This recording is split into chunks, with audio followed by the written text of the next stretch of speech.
E aí, camaradas, tudo beleza? Hoje nós vamos dar continuidade ao estudo do capítulo 2 do nosso livro didático de História, a República Oligárquica.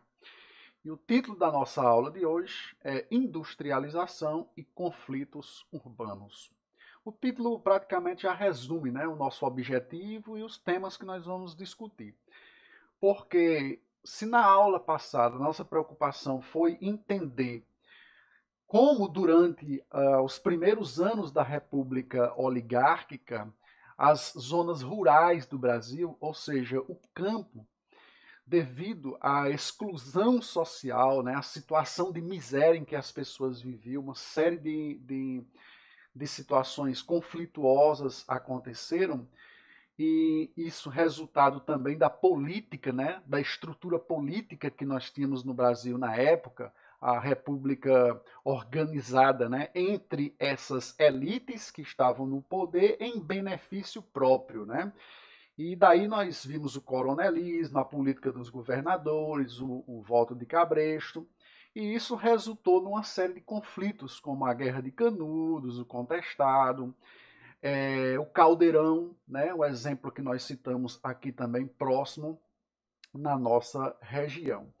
Então, lógico que nos primeiros anos da República nós tivemos o processo de industrialização do nosso país, o aumento do número de fábricas, etc. e tal, e isso vai gerar conflitos também, porque esse crescimento urbano, esse processo de urbanização, que é a transferência das pessoas da zona rural para a zona urbana e o próprio crescimento das cidades de forma desordenada, com a falta de uma política econômica que preste uma assistência, e tente ordenar o funcionamento dessas cidades que estão crescendo rapidamente devido ao processo de industrialização e também de transferência, como eu disse, das pessoas da zona rural para a zona urbana, acaba gerando também processos de exclusão, de miséria, de uma série de dificuldades que vão, por sua vez, gerar conflitos também, certo? Então, por isso, o título da nossa aula de hoje é Industrialização e Conflitos Urbanos. Nós estamos próximos de encerrar a primeira unidade do livro, Como vocês estão vendo aí na tela, a unidade 1, Cidadania, os direitos e os deveres de todos nós. Nós tivemos uma aula específica só para tratar do conceito de cidadania relacionado ao ideal de república. Eu venho acompanhando, pelas visualizações das aulas, e estou percebendo que a maioria dos alunos estão assistindo, estão resolvendo as atividades, mas precisam, vamos dizer assim, reservar um pequeno tempo da nossa aula de hoje para chamar a atenção, para aqueles que não estão assistindo às aulas ou resolvendo as atividades. É fundamental que isso seja feito, até porque nós temos uma progressão, dentro desse debate que a gente está fazendo. Então, uma coisa vai levando a outra, a gente vai amarrando as nossas discussões, conforme eu vou organizando as aulas. Então, não é interessante de forma alguma que você não esteja vendo, algumas dessas aulas, nem deixando de fazer as atividades. Então, chamando a atenção para isso, até porque, pessoal, as atividades, essas devolutivas, elas valem a nota parcial, ok? Gostaria de não estar perdendo, digamos assim, esse tempo da aula para chamar a atenção a respeito disso, mas é fundamental justamente porque eu venho percebendo que algumas pessoas estão deixando de fazer essas atividades. Então, nós estamos estudando o capítulo 2, República Oligárquica. Tivemos também uma aula para definir o que é uma oligarquia, justamente esse grupo pequeno, restrito de pessoas, essa elite que governa o Brasil nesses primeiros anos da República e como isso se formou. Então, se vocês não viram algumas dessas aulas, é só ir lá no YouTube, no meu canal, e está tudo disponível, certo? Especificamente na aula anterior, como eu já adiantei, nós vimos o voto de Cabresto, né? As guerras no campo, a chamada política dos governadores, que foi uma forma, né, que essa elite encontrou a partir do governo do presidente Campos Salles, principalmente, para se manter no poder. Mas aí, como eu acredito que está presente em todas as minhas aulas, eu sempre cito, né, essa questão das mudanças e permanências. Então, quando a gente estuda história, sempre prestar atenção, né?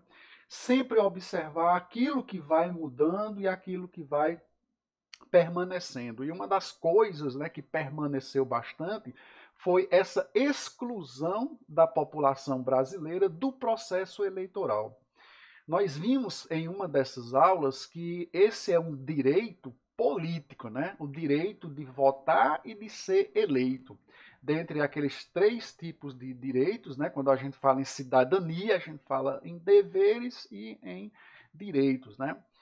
Direitos e obrigações. Então, entre esses tipos de direito, um deles, talvez assim, o mais importante, eu não sei se é exatamente o mais importante, mas eu digo que ele acaba originando uma série de outros direitos, né? Porque quando você vota em alguém que você confia e esse voto é, é, ele é bem pensado, ele é bem refletido, e essa pessoa que você elege, de fato, ele faz aquilo que ele prometeu em benefício do povo, então nós temos uma chance grande de melhorar, né, o lugar em que a gente vive. E aí nós podemos usufruir dos outros direitos, né, que as nossas leis já prevêem. Então, por isso que para mim, né, em minha opinião, esse é um direito fundamental, o direito de votar. E pela Constituição de 1988, que é a Constituição que está vigorando agora, né? E eu estou falando nisso porque na aula passada nós tivemos uma atividade comparando as duas constituições, a atual e a primeira republicana, que foi a de 1891. E hoje, praticamente todas as pessoas que vivem no Brasil, né, têm direito de votar a partir de 16 anos. Mas na época, pessoal, que nós estamos estudando, era um número ínfimo, né? Era um número muito pequeno de pessoas que de fato podiam votar. Como nós lembramos, as mulheres não podiam votar, os analfabetos não podiam votar. Então essas questões aí mostram, né, como a maioria das pessoas estavam excluídas, né, desse processo. Então na próxima aula eu já vou chamando a atenção de vocês, nós vamos utilizar trechos de um filme chamado A Tristeza do Jeca, que é do Mazzaropi, né, o Amácio Mazzaropi. Esse filme foi produzido lá no comecinho da década de 60 e eu imagino que a maioria de vocês não conheçam os filmes do Mazzaropi, né? Esse grande ator, grande diretor e produtor de cinema da história do Brasil. Mas se vocês perguntarem aos pais, avós de vocês, é quase certo que eles tenham assistido. Então eu fiz um recorte de algumas cenas do filme A Tristeza do Jeca e vou disponibilizar para vocês, né, para que a gente faça uma reflexão a respeito daquilo que vai ser mostrado. Logicamente, né, pessoal, está relacionado com o conteúdo que nós estamos estudando, principalmente essa questão do direito do voto e como acontece o processo eleitoral no Brasil, certo? Então depois a gente vai falar mais sobre isso. Na aula de hoje, né, principalmente, nós vamos ter como objetivo, eu vou ler rapidamente, vocês acompanhem, por favor, relacionar o processo de modernização e industrialização no Brasil no começo do século XX ao processo de migração europeia e os conflitos sociais urbanos ocorridos aqui naquele ou nesse período. Então, como eu já adiantei lá no comecinho, esse crescimento urbano, né, está relacionado ao processo de industrialização, mas aí eu trago aqui um elemento novo, né, nesse texto, que é a presença dos imigrantes. principalmente na região que se industrializou primeiro no Brasil, que foi a região do estado de São Paulo, os imigrantes italianos, certo? E a partir dessas discussões, né, em relação ao crescimento urbano e ao processo de industrialização e urbanização, nós vamos falar também sobre os conflitos que aconteceram na zona urbana, né? Lembrando que na aula passada nós tratamos dos conflitos na zona rural. Eu imagino que vocês, pelas aulas de geografia, já dominem bem esses conceitos, né? De crescimento urbano, urbanização, industrialização, mas a gente vai dando umas pinceladas também, certo?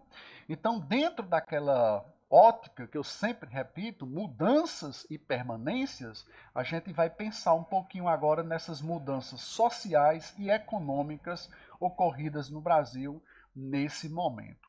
E uma das formas da gente perceber isso é escolhendo um caso específico, né? Pensando um caso de uma cidade ou de um grupo de cidades que vão praticamente surgir por causa dessa relação, né, entre aquilo que é extraído da natureza, né, um produto primário, porque no Brasil a gente teve os ciclos econômicos, né, que sempre estão relacionados a alguma coisa que nós extraímos da natureza para exportar.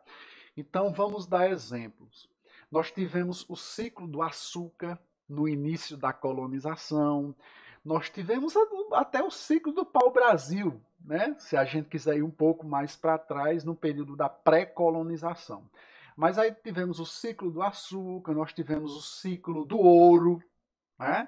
Nós tivemos o ciclo do café, e nós tivemos, como vocês estão vendo na tela também, o ciclo da borracha, que é quando na região amazônica, né, se extraía o látex para a exportação, para a produção de borracha. Então vejam na tela a informação, por volta de 1900, mais de 60% da borracha utilizada no mundo inteiro, ou seja, mais da metade, era de origem brasileira. Tanto que tem um livro que é indicado no material de vocês, chamado No Tempo dos Seringais, que eu adquiri, estou lendo, muito interessante, e que tem uma fotografia também desse mesmo lugar que vocês estão vendo aí na imagem na tela agora, que é o Teatro Amazonas, né? Por que é sempre destacado o Teatro Amazonas? Porque Manaus é uma cidade que surge, né, a partir desse ciclo, né, da venda do látex, né, para a fabricação da borracha. É um período de apogeu, né, de crescimento daquela região onde várias cidades surgem. Claro, a principal delas é a cidade de Manaus, capital do estado do Amazonas. E esse Teatro Amazonas era, na época, né, ainda hoje é muito conhecido no mundo inteiro, mas na época era um dos teatros mais bonitos, né, e mais elegantes de todo o planeta, certo? Por isso nos chama a atenção nesse processo de crescimento, né, das cidades da região amazônica. Bom, em 1907, pessoal, para vocês terem uma ideia desse crescimento, né, industrial e urbano no Brasil, em 1907 havia pouco mais de 3.200 fábricas no Brasil. Em 1920 já eram cerca de 13 mil. Então percebam como nesse momento, e daqui a pouco a gente vai entender exatamente por quê, né? Há um crescimento muito rápido do número de fábricas, ou seja, do processo de industrialização. De 1907 a 1920, nós estamos falando de apenas 13 anos. A gente sai de 3.200 para 13 mil fábricas, né? Então, houve também um aumento populacional muito significativo. Entre os anos de 1872 e 1930, a população saiu de 20 para 30 milhões de habitantes.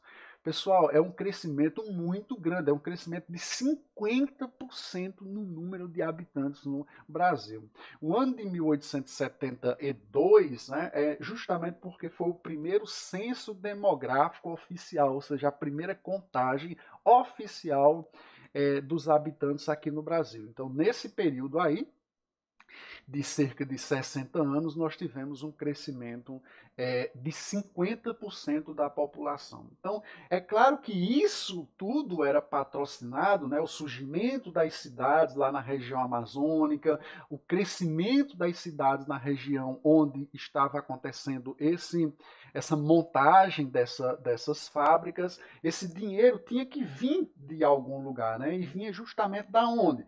Desses produtos primários, né? Desses produtos extraídos diretamente da natureza que eram exportados.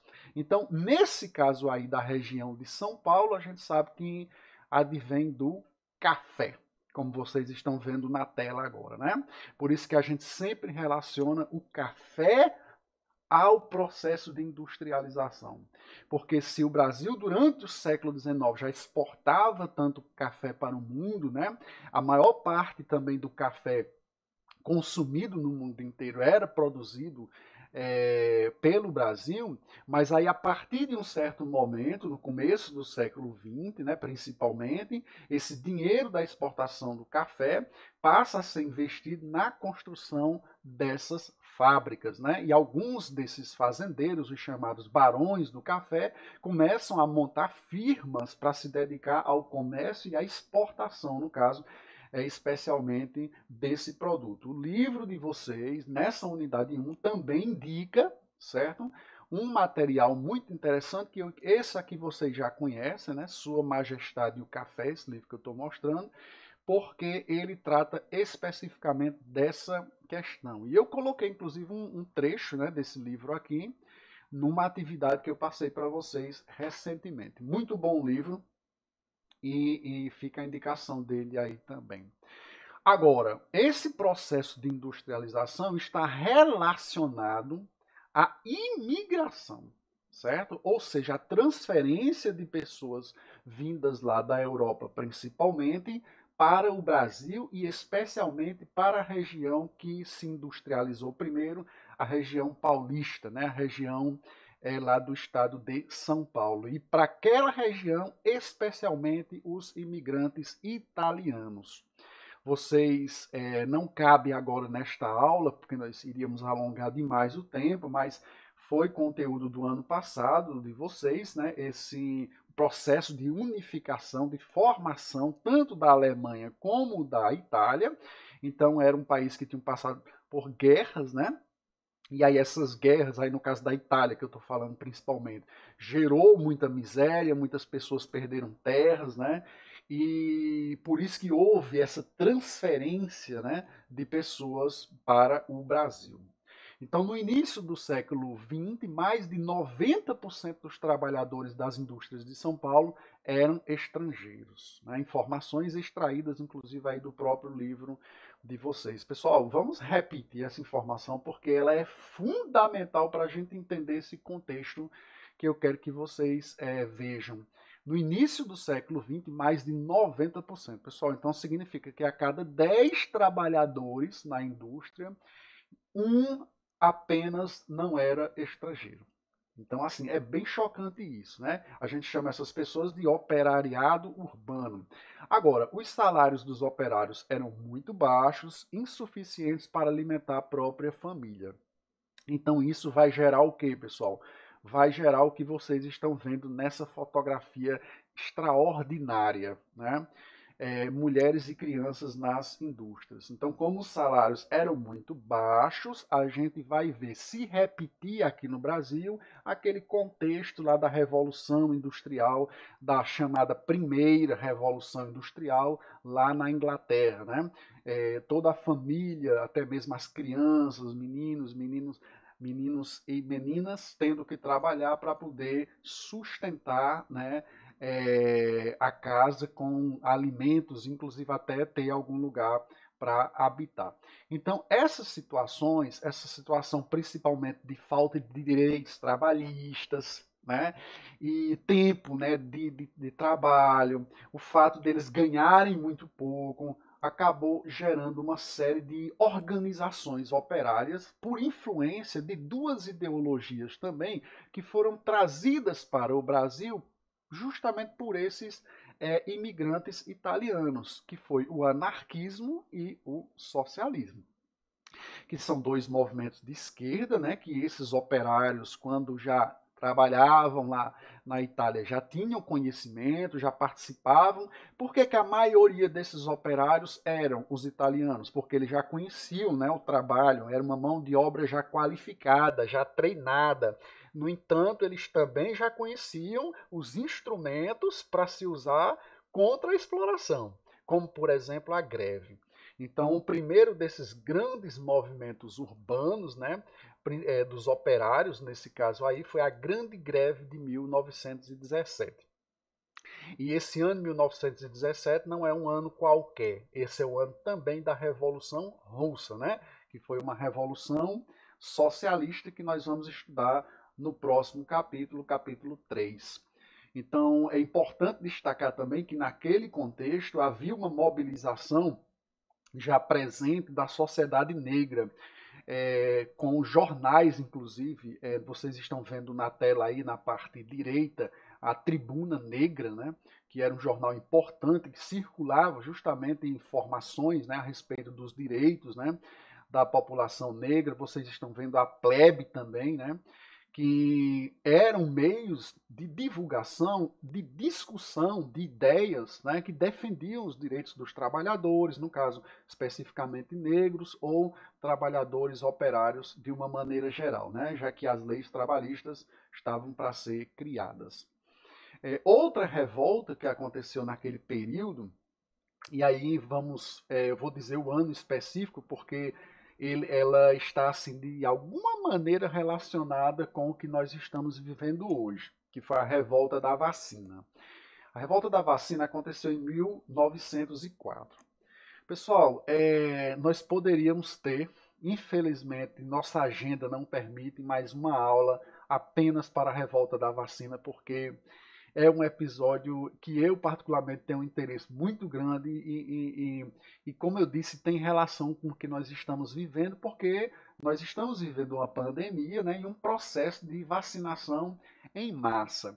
Mas a vacina naquele momento estava começando, né, no Brasil, o processo de vacinação. As pessoas nem entendiam direito o que era exatamente essa vacina e quando elas ficavam sabendo que era como se fosse a doença em si que era colocada, né, que era inoculada no corpo. Hoje nós sabemos, aliás, tem pessoas que hoje, né, não sabem, não querem entender, mas imagine aí em 1904.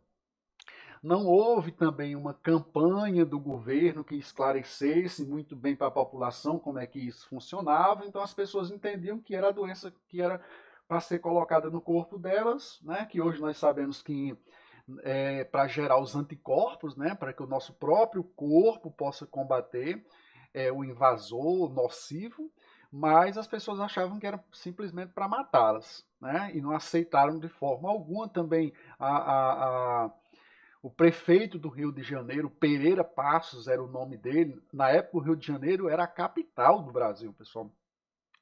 E eles chegavam a mandar até a polícia junto com os enfermeiros, né? E para obrigar as pessoas a se vacinarem, porque a vacinação era obrigatória. Então, isso aí gerou um pandemônio na cidade, né? E por alguns dias muitos conflitos aconteceram. Mas, na verdade, apesar do nome A Revolta da Vacina, a vacina só foi uma gota d'água, né?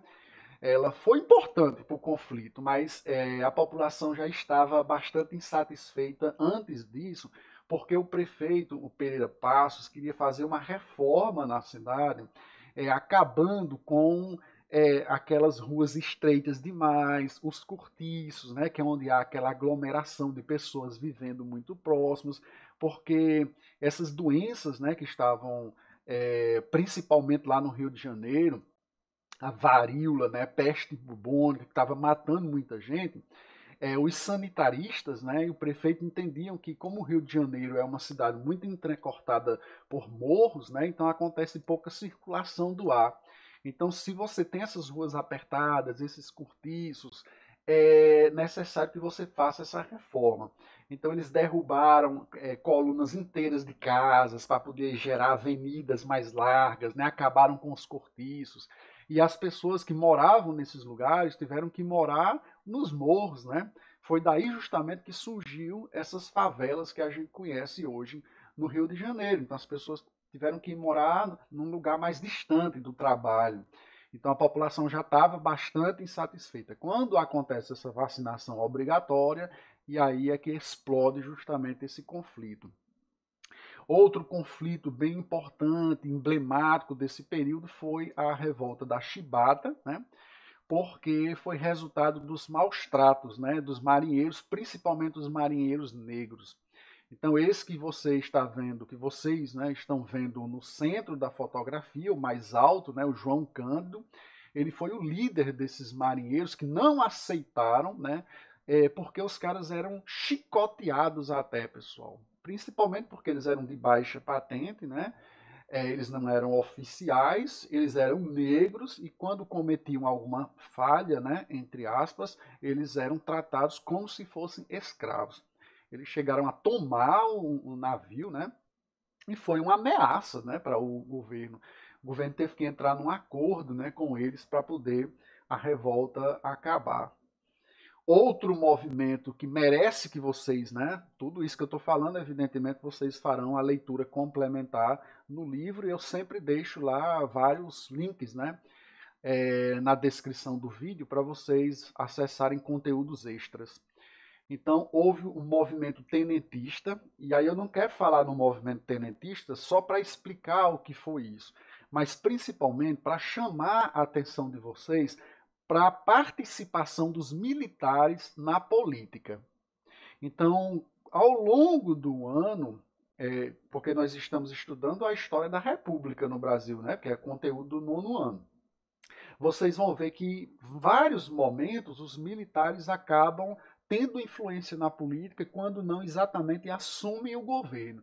E logo no começo da República, nós tivemos os dois primeiros presidentes eram militares, resultado do golpe, né, da proclamação da República, que foi comandado justamente pelos militares. Então, no caso, esses tenentes, né, eram oficiais, né, é, é, é, do Exército, das Forças Armadas Brasileiras, que defendiam que o Brasil era um país atrasado, que vivia basicamente da exportação de matéria-prima, né, de produtos agrícolas. E o Brasil precisava se modernizar tanto na economia como na política, certo?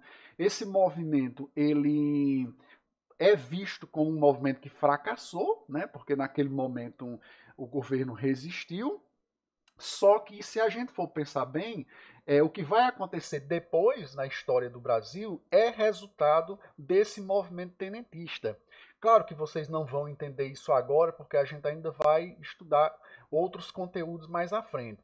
Mas principalmente o movimento de 30, que vai derrubar o governo, vai ser resultado também desse movimento tenentista. E essa questão do progresso, né, da necessidade de o Brasil se modernizar, também está relacionada às artes. No ano que o Brasil completou 100 anos da sua independência, aconteceu lá na cidade de São Paulo, vejam bem, em São Paulo, né, que era justamente a região que mais se industrializava, uma grande celebração da arte moderna, que foi a Semana da Arte Moderna de 1922, né? Que eu quero que vocês deem uma olhada no livro, porque há uma análise, né, em 2 páginas de um quadro, certo, que representa essa arte moderna e isso vai justamente relacionar ao processo de industrialização e ao progresso, principalmente daquela região que se industrializava, viu? Mas a gente deixa também alguns links aqui na descrição. Então, dentro desse processo de modernização, como é que ficam os índios, né? A gente tem sempre essa preocupação aqui de pensar os indígenas, né? Como é que eles ficam nessa modernização do Brasil? Naquele momento, o livro de vocês vai explicar, foi criado um órgão, né? Que é a Fundação Nacional do Índio, né? Você já tinha o sistema de proteção ao índio, né? O serviço de proteção ao índio, mas nesse momento aí a preocupação era não integrar o índio forçadamente, ou seja, não fazer com que muita gente defende isso hoje, né? Que o índio tem que ser integrado à sociedade, à força, né? tem que acabar com as reservas indígenas, mas não foi isso que aconteceu lá naquele momento, nos primeiros anos da República. A ideia era justamente criar reservas indígenas, né, para que eles pudessem continuar a viver conforme as suas tradições, ok? Então, para encerrar, pessoal, eu fiquei muito feliz porque na sessão chamada Enquanto Isso, no livro de vocês, justamente porque se fala no progresso, né, na modernização, aí tem um texto falando sobre o nascimento do cinema. E aí, coincidentemente, eu também estou lendo um livro, porque eu, na verdade, leio vários livros ao mesmo tempo, viu? Não achem estranho. Eu estou lendo um livro sobre justamente esse período do surgimento do cinema, por coincidência. Aí eu vou deixar na descrição do vídeo um link para um episódio do canal Nerdologia, que foi colocado recentemente no YouTube, e que fala sobre o surgimento do cinema exatamente.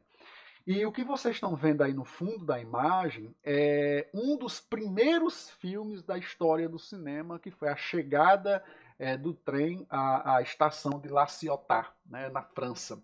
Foi filmado pelos irmãos Lumière, um dos criadores, né, do cinema. Aí eu vou deixar também um link para esses primeiros filmes que os irmãos Lumière fizeram. Viu? Se vocês tiverem curiosidade, deem lá uma olhada. Mas eu quero que vocês vejam esse do Nerdologia, que fala sobre o surgimento do cinema. Então, como eu já disse, na próxima aula a gente vai usar o filme A Tristeza do Jeca, ok?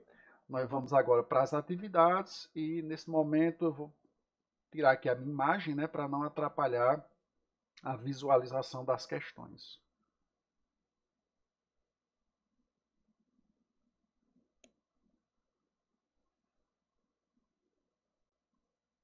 Pronto, vamos seguir então.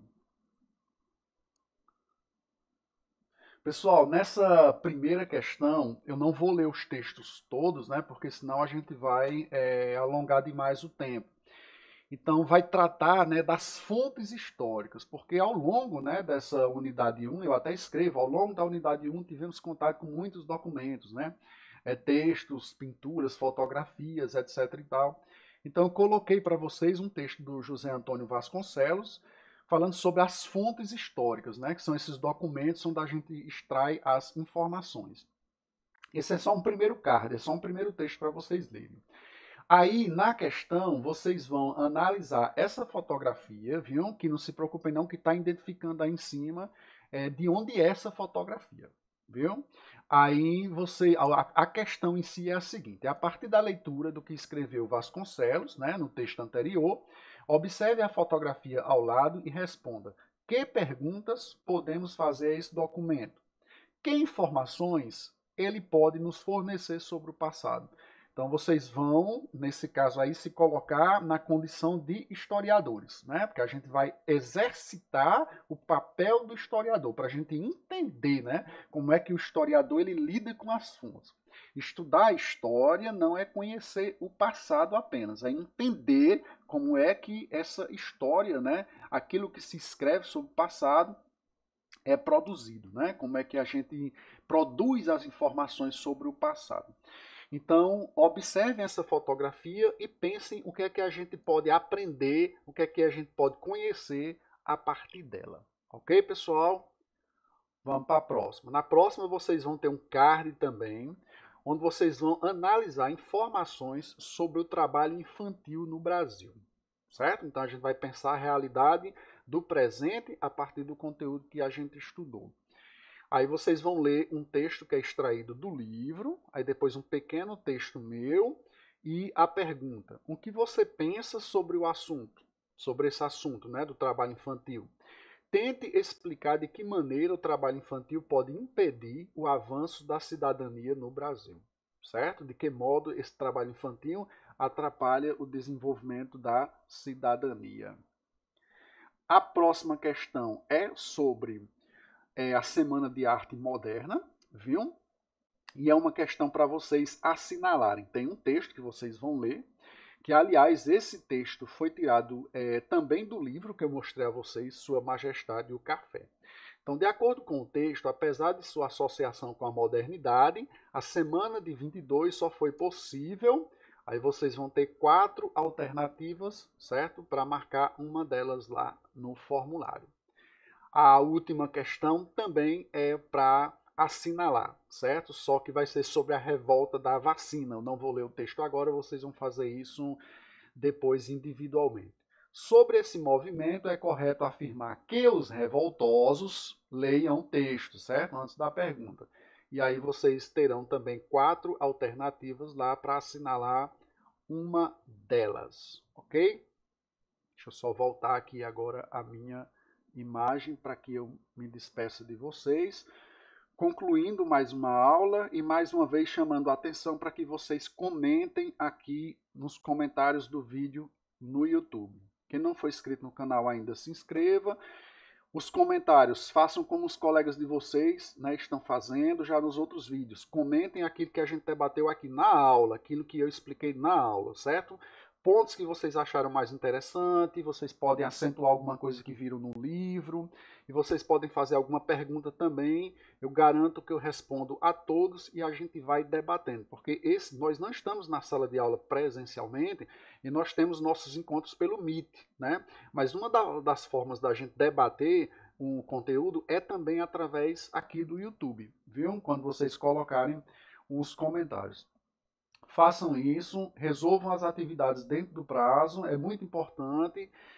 E até a próxima, pessoal. Valeu!